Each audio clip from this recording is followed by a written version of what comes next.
I entered the Army in 1942 and served in Europe during World War II and in Korea after the fighting and also in Vietnam.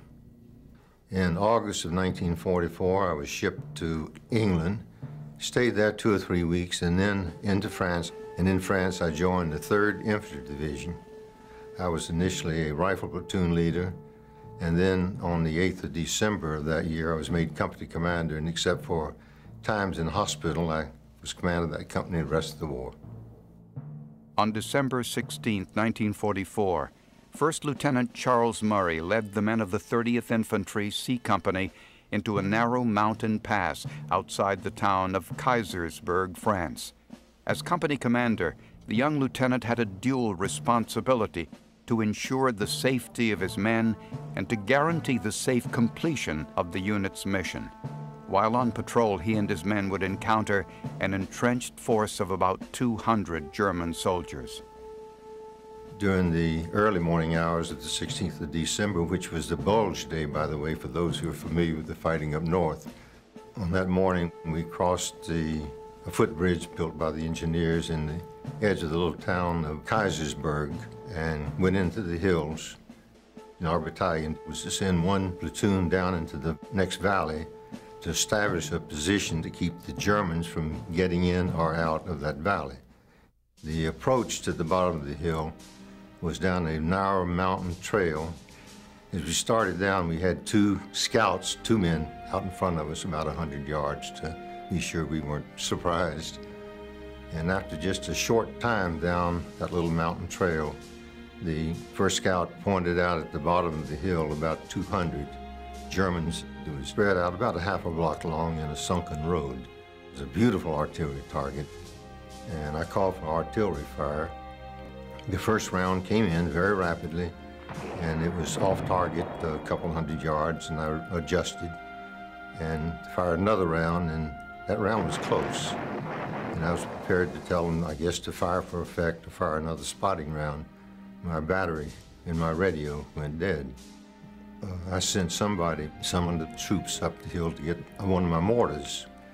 And while they were going up the hill, I knew something had to be done, so I borrowed a grinding automatic rifle and laid in the trail and fired those at the enemy for maybe 30 minutes, I guess.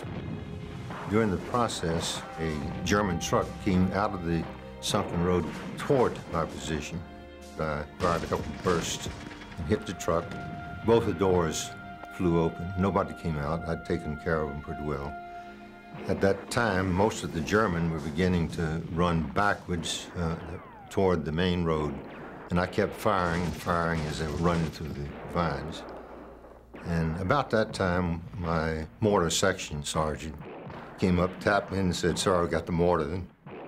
The trail was such that 3 steps and you couldn't see him, go back 3 steps and you couldn't see him. So it was only room for one person to lay down and do the shooting. So I got behind the mortar. Sergeant Shoemaker got in the assistant gunner's position. He got a round ready to go, and I fired. And the first round, coincidentally and by surprise to me, hit about where I wanted to go in the creek. And I fired the rest of his rounds, 10 or 12 of them, chasing the German. I didn't see the damage I was doing, but I knew they were in there. And I kept firing until those rounds were gone. Murray's fierce attack routed the superior German force, inflicting enormous casualties and scattering the enemy ranks.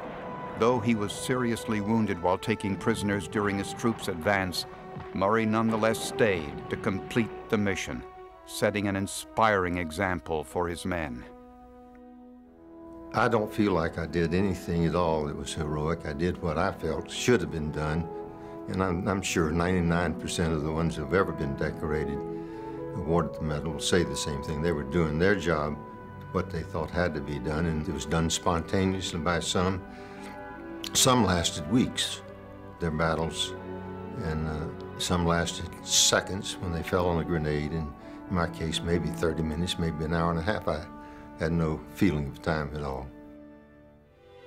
One thing that I did after the war, I went back in 1949, and I was stationed in Austria for almost 4 years, and during that time I went back to France and through Germany and found the spot where each of the men that served for me was killed.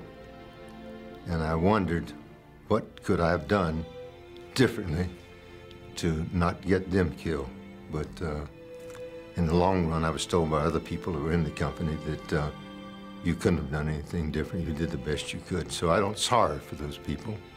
They did the job that they were trying to do at that time. They were killed. And I grieved for them a long, long time, but no more. I'm happy that they did their job and they served their country.